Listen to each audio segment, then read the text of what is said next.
Hey everyone, it's Fitz with the Daily Delivery. Hope you are doing well.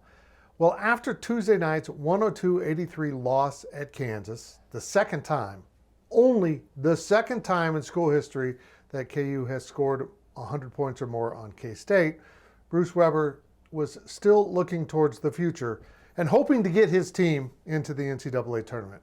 And I credit Coach for looking for every way possible, for every angle to work, and that includes adding one more game. So let's back up and explain this. Because of COVID, Kansas State had a game earlier in the season scheduled and it was canceled. And then it was rescheduled with another opponent and it was canceled. So they're one game light, as are a lot of other teams around the country with their schedule. Thought being one more victory, particularly if you can handpick that opponent and it's a pretty good opponent, might be the extra juice to get K-State over the hump. Essentially, an opportunity to schedule a bubble buster game with another bubble buster. BYU comes to mind. But there's a lot of things going on here that don't work in K-State's favor. First of all, you have to identify the right opponent. You just don't want to play a game to play a game. Those opponents that were washed out earlier in the season would do no good to K-State right now. They're actually lucky to have an opportunity to go find a better opponent. Maybe one that would provide a quad one victory, if that can be found. And schedule that game possibly the Monday after the end of the Big 12 season and before the tip-off of the Big 12 tournament in Kansas City. They also have the middle of next week because they play Monday at Tech before closing the regular season Saturday in Manhattan, but that gets a little dicey.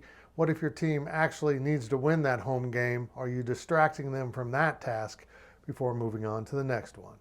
I'm not sure if K-State will find the right opponent because trying to get locked in on a team that is not only available, but available to schedule in your narrow windows, particularly if they're from a smaller conference that starts their tournaments earlier than the Big 12, there just may not be a date that really works. And just scheduling a game to play a game, that doesn't do much.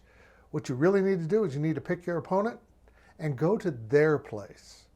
Don't back down. Say, okay, we have something to prove here. Not only do we want a quality win, we want a quality road win. We want to put it all on the line. We believe in ourselves and we're going to go get this done. I don't think that'll happen. I don't think the arrangements will be made. And at the end of the day, I don't think K-State will be able to find a worthy opponent for this game. An opponent that's willing to risk their bubble stature by possibly losing to K-State. Because for all the talk coaches do about getting into the tournament and deserving to be in the tournament, are they actually willing to put it out there and bet it all?